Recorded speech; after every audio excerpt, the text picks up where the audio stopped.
अब जब कि आप CSS का बेसिक सिंटैक्स समझ चुके हैं, मैं आपको बेसिक सिलेक्टर टाइप्स बताता चलूँ। सिलेक्टर्स ब्राउज़र को ये बताते हैं कि किस एलिमेंट को आपने कैसे स्टाइल करना है। सबसे पहले बारी आती है एलिमेंट सिलेक्टर की।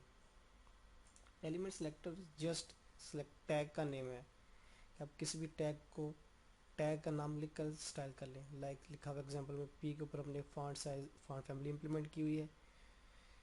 एलिमेंट सेलेक्टर जस्ट टैग का नेम है, ये कुछ भी हो सकता है। मिसाल के तौर पर ये यूएल भी हो सकती है, इस तरह span, emphasize tag, anchor tag, paragraph tag, कुछ भी हो सकता है।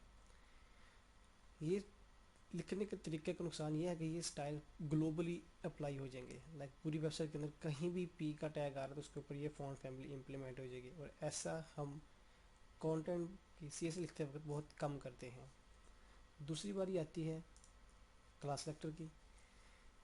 क्लास सेलेक्टर को लिखने का तरीका ये है कि ओपनिंग टैग के अंदर हम स्पेस देकर class is equal to class का नेम लिखेंगे, और ओपनिंग टैग के इन्वर्टेड कॉमास क्लोज कर देंगे और ओपनिंग टैग क्लोज आ जाएगा। CSS के अंदर हम डॉट के साथ वही क्लास का नाम लिखेंगे और स्टाइल्स प्रॉपर्टीज लिखेंगे।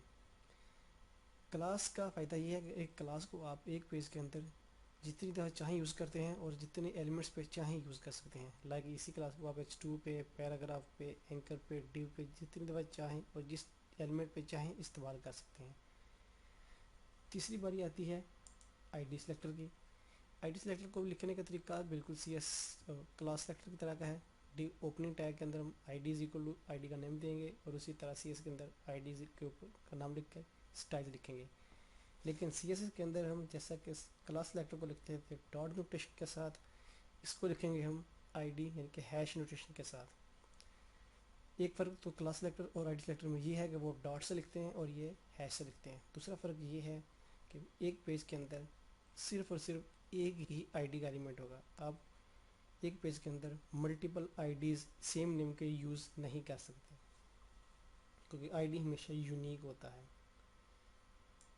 फोर्थ टाइप आती है एलिमेंट स्पेसिफिक सेलेक्टर की। आप किसी खास एलिमेंट को खास स्टाइल देना चाहें तो आप इस तरह लिख सकते हैं। उस एलिमेंट के ऊपर जाएं, क्लास साइन करें या आईडी असाइन करें, और फिर उस क्लास को आईडी को CS के अंदर स्टाइल्स लिख लें, प्रॉपर्टीज लिख लें जो आपने इम्प्लीमेंट करनी है।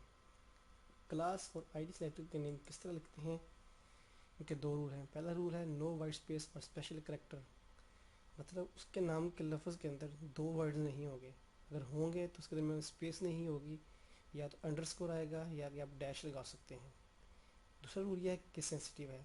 अगर आपने HTML के अंदर क्लास या आईडी का नेम कैपिटल लेटर्स में लिखा है तो आप CSS में भी कैपिटल लेटर्स में लिखेंगे। पांचवी टाइप आती है डिसेंडेंट सेलेक्टर। इसमें आप दो तीन टैग्स को एक दूसरे के अंदर डिसेंडेंट लिखते हैं।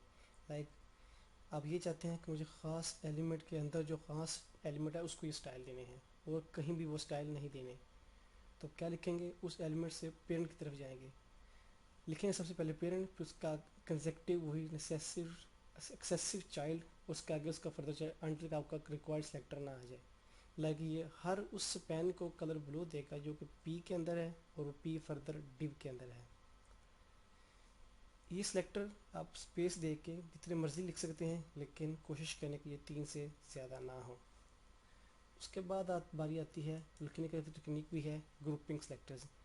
लाइक अगर आपके पास ऐसे स्टाइल्स हैं जो कि सेम स्टाइल और मल्टीपल एलिमेंट्स या मल्टीपल क्लासेस में यूज़ हो रहे हैं, तो आप उनको इकट्ठा लिख सकते हैं। मिसाल के तौर पर H2 भी कलर ब्लू है, स्पैन भी कलर ब्लू है, P भी कलर ब्लू है, तो मैं इनको H2 स्पैन P के साथ कलर ब्लू लिख सकता हूँ। लाइक मैं सेम प्रॉपर्टी को इकट्ठा करना चाहूँ तो सेलेक्टर्स को कॉमा के साथ सेपरेट कर सकता हूँ।